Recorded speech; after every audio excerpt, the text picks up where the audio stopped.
اعوذ باللہ من الشیطان الرجیم بسم اللہ الرحمن الرحیم۔ اور پھر شہر کی عورتوں نے کہنا شروع کر دیا کہ عزیز مصر کی عورت اپنے نوجوان کو اپنی طرف کھینچ رہی تھی اور اسے اس کی محبت نے مدہوش بنا دیا تھا۔ ہم یہ دیکھ رہے ہیں کہ یہ عورت بالکل ہی کھلی گمراہی میں ہے۔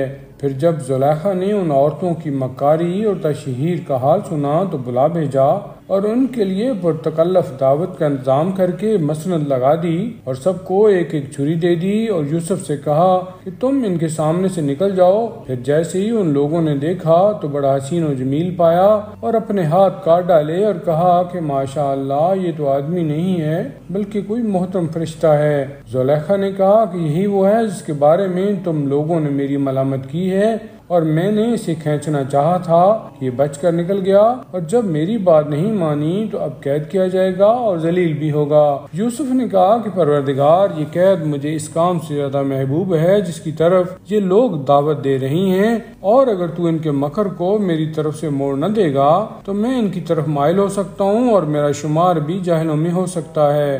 تو ان کے پروردگار نے ان کی بات قبول کر لی اور ان عورتوں کے مکر کو پھیر دیا کہ وہ سب کی سننے والا اور سب کا جاننے والا ہے۔ اس کے بعد ان لوگوں کو تمام نشانیاں دیکھنے کے بعد بھی یہ خیال آ گیا کہ کچھ مدت کے لیے یوسف کو قیدی بنا دیں، اور قید خانہ میں ان کے ساتھ دو جوان اور داخل ہوئے۔ ایک نے کہا کہ میں نے خواب میں اپنے کو شراب نچوڑتے دیکھا ہے، اور دوسرے نے کہا کہ میں نے دیکھا ہے کہ میں اپنے سر پر روٹیاں لادے ہوں اور پرندے اس میں سے کھا رہے ہیں، ذرا اس کی تعویل تو بتاؤ کہ ہماری نظر میں تم نیک کردار معلوم ہوتے ہو۔ یوسف نے کہا کہ جو کھانا تم کو دیا جاتا ہے وہ نہ آنے پائے گا اور میں تمہیں تعبیر بتا دوں گا۔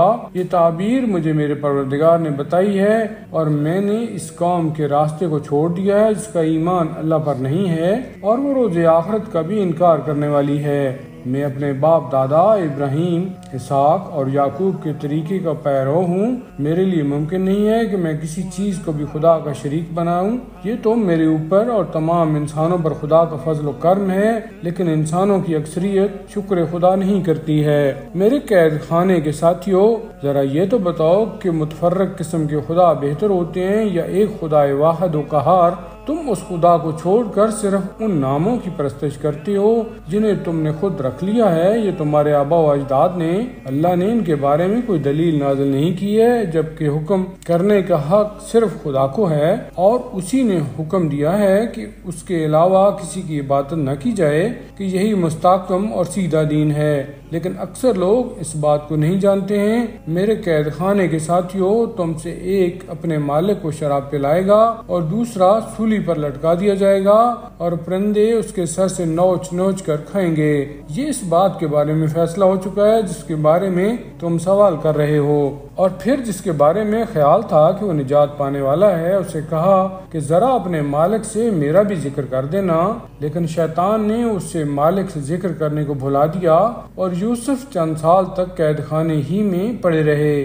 اور پھر ایک دن بادشاہ نے لوگوں سے کہا کہ میں نے خواب میں 7 موٹی گائیں دیکھی ہیں جنہیں 7 پتلی گائیں کھائے جا رہی ہیں، اور 7 ہری تازی بالیاں دیکھی ہیں اور 7 خشک بالیاں دیکھی ہیں۔ تم سب میرے خواب کے بارے میں رائے دو، اگر تمہیں خواب کی تعبیر دینا آتا ہو تو۔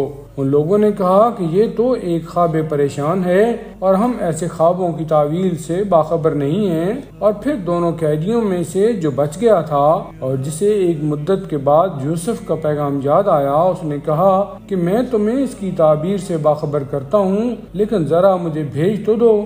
یوسف، اے مرد صدیق، ذرا ان 7 موٹی گایوں کے بارے میں جنہیں 7 دبلی گائیں کھا رہی ہیں اور 7 ہری بالیوں اور 7 خشک بالیوں کے بارے میں اپنی رائے تو بتاؤ۔ شاید میں لوگوں کے پاس باخبر واپس جاؤں تو شاید انہیں بھی علم ہو جائے۔ یوسف نے کہا کہ تم لوگ 7 برس تک مسلسل زراعت کرو گے تو جو غلہ پیدا ہو اسے بالیوں سمیت رکھ دینا، علاوہ تھوڑی مقدار کے کہ جو تمہارے کھانے کے کام میں آئے۔ اس کے بعد 7 سخت سال آئیں جو تمہارے سارے ذخیرہ کو کھا جائیں گے۔